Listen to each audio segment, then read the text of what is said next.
Jouets de cimetière. Pas étonnant qu'ils disent que vous n'avez pas besoin de prendre quoi que ce soit du cimetière et de le ramener à la maison.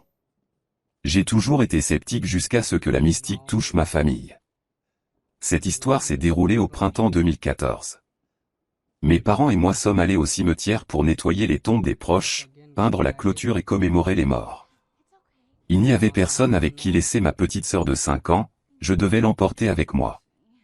Pendant que nous nettoyions, ma sœur se promenait dans le cimetière, regardant les monuments.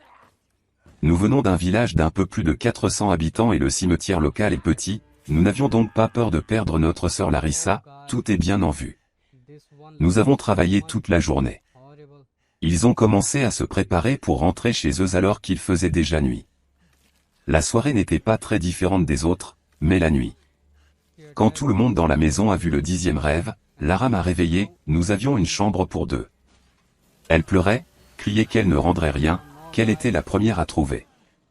Ne comprenant rien au réveil, j'ai commencé à rassurer ma sœur et à lui demander ce qui s'était passé. Elle désigna un coin vide, disant qu'une petite fille se tenait là, demandant un jouet trouvé par Larissa dans le cimetière.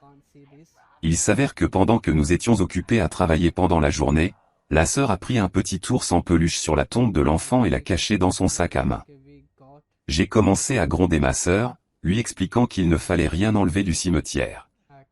Je voulais croire qu'elle faisait un rêve terrible ou qu'elle fantasmait sur tout, mais je connaissais Lara et, bon gré mal gré, je croyais qu'elle disait la vérité.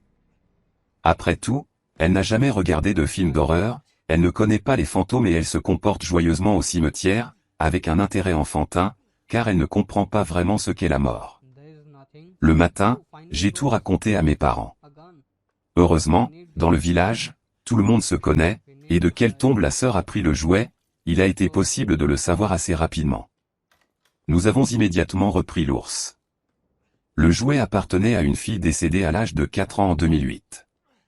Plus de fantômes ne nous ont rendu visite et ma sœur fait plus attention aux objets trouvés dans la rue. Depuis, je n'ose plus me qualifier de sceptique. Je pense qu'il y a quelque chose dans le monde qui ne se prête pas à la science, et ces choses doivent être plus prudentes.